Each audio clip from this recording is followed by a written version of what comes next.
The opening to this movie reminded me just how sorry Bardock is, bruh. Man was standing there with his sorry bandana rolling up on Frieza with utter nonsense.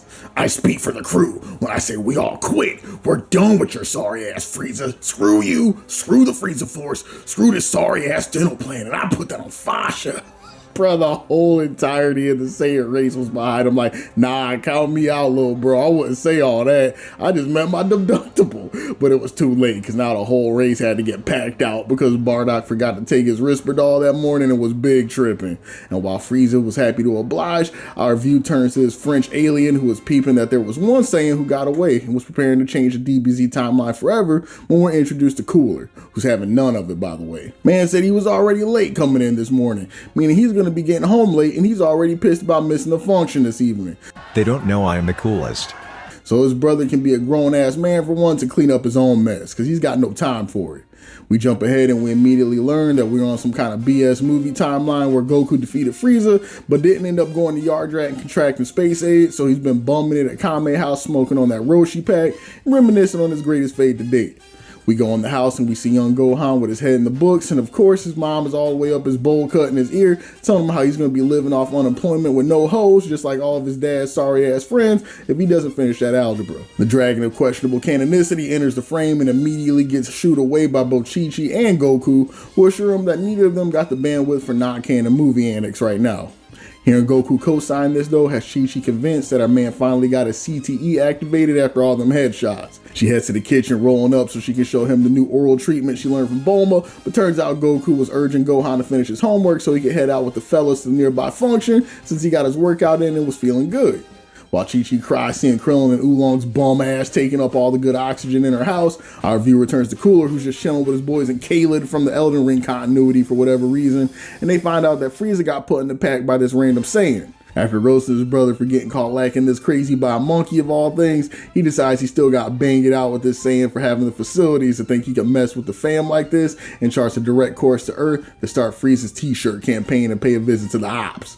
Back with the Z homies, all was going well. Krill was chefing it up, Goku was out fishing, until a quick change in the wind let them know the vibes were off.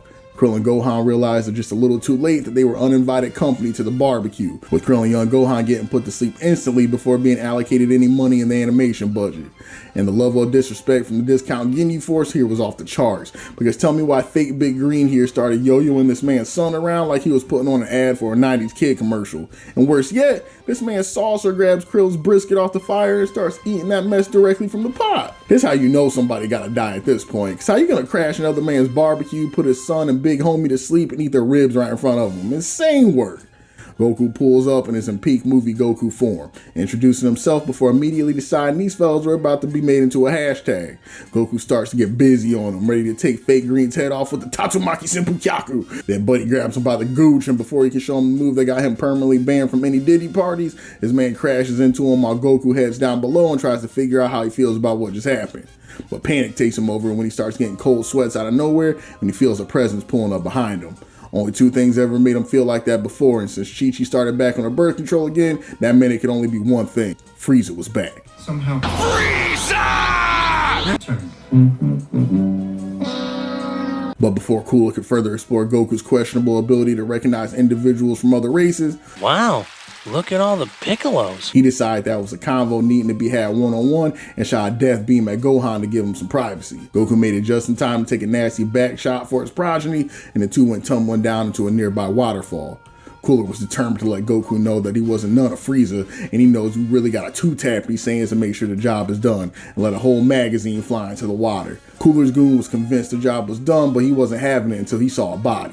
He was operating under the assumption that the ops were alive, and so Demon Time will remain active. Cooler's shooters started letting the chopper sing on the whole landscape, going full scorched earth, convinced they did the job. Cooler again wasn't with the games though, telling them he reviewed the tapes enough to know that the only person to ever get effectively smoked by a Ki Blast volley was Mirai Gohan. So until they have that monkey's head in front of him, miss him with the nonsense. Krill eventually wakes up from his side character coma, finds Goku and Gohan and gives nephew a mission.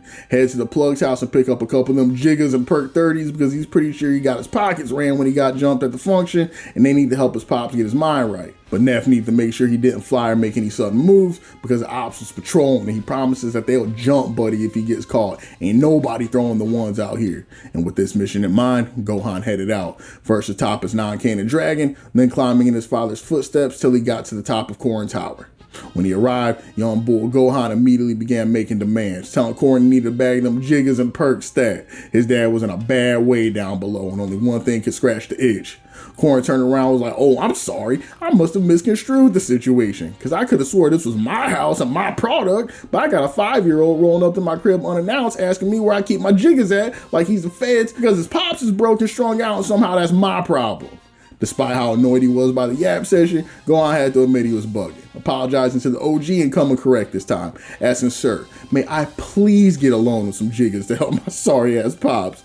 Just as doubt started to creep into his mind, Big Yaj gave Gohan a bag. He'd go, "Young bull, got enough beans in there to get you and your old man and your whole family right for the next week. Let your mom know the bean daddy will be coming to collect that fee in about 2 weeks." Unsure what that meant, but too happy to care, Gohan headed off with his gift from Bean Daddy to help his pops get back on his feet. As he was making his way back though, Icarus was starting to lose the pace. So Gohan pulled out one of them jiggers out the stash and got his little buddy geeking. Maybe a little too geek, because now his power level was registering and the ops knew exactly where they were located.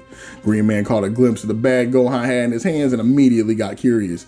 "Yo, is them 30s in that bag? Shit, let me hold a few, nephew. I've been working graveyard out here, needing something to hype me up real quick." Gohan refused to let the product go, and right before his cranium got turned into mashed potatoes, a shot was fired and the Aura Farm final boss made his way into the frame. Big Green was here and was ready to perpetrate green on green violence. Fellas swore they were about to pack my gold up, but he let them know he's been observing this whole time and knows for a fact they can't box, so he would hold them off while Gohan delivered the product to his pops. And for once in his movie career, they let my man have his flowers, shooting a home and energy blast that solidified his place as the only green man left in the movie. One of the Amoeba brothers shoots him with his lightning attack, and right he's in the middle of a pun about cooking up Green's Namekian ass, Green hits the reverse Uno card, transferring the energy and smoking little bro with his own attack. Then all that was left was the Frenchman. They take the battle to the forest. My man starts pulling out all the stops, giving him the business with the gumma gumma no, while Salzer gives us the first appearance of the Spirit Sword attack, getting on their ninja scroll timing for a dramatic duel beneath the bamboo thicket. Big Green had enough and was preparing to go for victory royale on the whole squad when he got the worst case of deja vu ever, getting smoked by an off-screen death beam and lit up like this was third form Frieza all over again. Gohan, the newly crowned Bean Daddy, made his way back to his dad's hole, but right before he could distribute the product, the Frenchman came and scorched the whole supply. As Krillin watched the jiggers burn before his eyes, his inner fiend possessed his spirit, and he immediately started throwing haymakers before getting slept by a nasty two-piece. While this nonsense was going on, it gave Gohan a chance to recall the extra bean Big Yash gave him before inquiring about his mom's work schedule. He gave this to his pops, and soon it was time to regulate. As Goku made his way out of the cave and watched all his loved ones around him sleep yet again, seeing he's ran back far too many times, Goku let Salzer know that these ain't the kind of problem he wants. And right as little buddy was about to agree, Cooler entered the frame and told him Salzer might be soft, but he's been ready to box. Goku just needed to give the word. After establishing that he was a none of Frieza and that any form of comparison would be taken as the highest form of disrespect, the two finally squared up. Salzer tried getting a quick little lick in, but Goku ate that nonsense like it was Krillin holiday brisket and proceeded to waste everybody's time by going Super Saiyan Omen rather than giving us the full course meal. Can't lie, he was boxing up Cooler for a minute, firing off some Epo tier liver blows, delivering the fade, laying there, and see like his name was USPS. After a brief break in the action, Cooler admitted that he finally sees how he could have put his sorry-ass brother in a pack, but his girl's been blowing up his line, so the ass whooping will have to be expedited. Injecting Tran straight into his thigh and pulling up his shiesty, Cooler began a wholesale transformation into Big Body Booler and was ready to deliver Goku one of the worst beatings he's ever experienced in his short time in Universe 7. I mean, just look at this foul-ass knee he opened up the fight with, and it only gets worse. Booler sends my man down for a swim into the local drink and then gets full Moses on his ass, parting the Red Sea on him with a punch to the breadbasket, making sure his guts would never be the same. As Big Body gets a quick ore farm in for the gram, Goku decides he can't let him emote on him the way he's been doing, but continues to waste our time with his Super Saiyan Omen nonsense, this time juicing it up with a Kaioken. Too bad for him though, this was still light work, with Cooler making him look softer than your last hookup without them honey packs, hitting Goku with that patented Helga attacking knuckle to the face and an elbow to send him flying. Kakarot tried his best to get some distance, but Triple B was on him like a sleep paralysis demon. Had Goku in a cold sweat talking about some, he's right behind me, isn't he?